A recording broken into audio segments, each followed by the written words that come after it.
नमस्कार मंडळी. तर आज मी तुम्हाला दाखवणार आहे झटपट होणारा छान चविष्ट असा शिरा. मी इथे 1 वाटी रवा घेतला आहे, अर्धा वाटी ड्रायफ्रूट घेतले आहेत, तूप घेणार आहे अर्धा वाटी आणि आपल्याला दूध लागणार आहे. मी इथे 6 ते 7 वेलच्या घेतल्या आहेत. आता मी याच्यामध्ये अर्धी वाटी साखर टाकते. हे मिक्सरला लावून मी ही वेलची पावडर अशी बनवून घेतली आहे. तूप टाकून घेते. तूप चांगलं तापलं की आपल्याला रवा टाकून घ्यायचा आहे. चांगला रवा परतून घ्यायचा आहे तुपामध्ये, चांगला लालसर करायचा आहे. तर असा रवा थोडासा लाल झाल्यानंतर थोडी अशी जागा करायची आहे. आता आपण अर्धा चमचा तूप टाकून घेऊया. तूप चांगलं गरम झालं की आपण ड्रायफ्रूट टाकून घेऊया त्याच्यामध्ये. ड्रायफ्रूट चांगले परतून घ्यायचे आहेत. नंतर आता ते रव्याबरोबर भाजून पण घ्यायचे आहेत.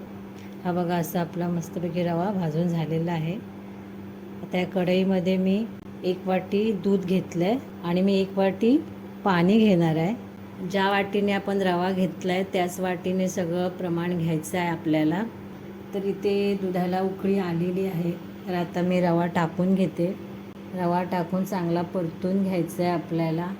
आता मी याच्यावरती झाकण ठेवून 2 मिनटं याला शिजवून घेणार आहे. आता मी याच्यामध्ये साखर टाकणार आहे. आता आपण चांगलं ढवळून घेऊया साखर. साखर चांगली वितळली पाहिजे म्हणून मी जरा 2 मिनटं झाकण ठेवते. त्याच्यामध्ये आपल्याला वेलची पावडर टाकायची आहे. वेलची पावडर टाकून चांगलं मिक्स करून घ्यायचं आहे आपल्याला.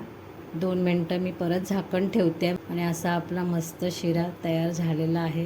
आता याच्यामध्ये आपण तूप टाकून घेणार आहोत. बघू शकता कसं छान असा शिरा दिसतोय.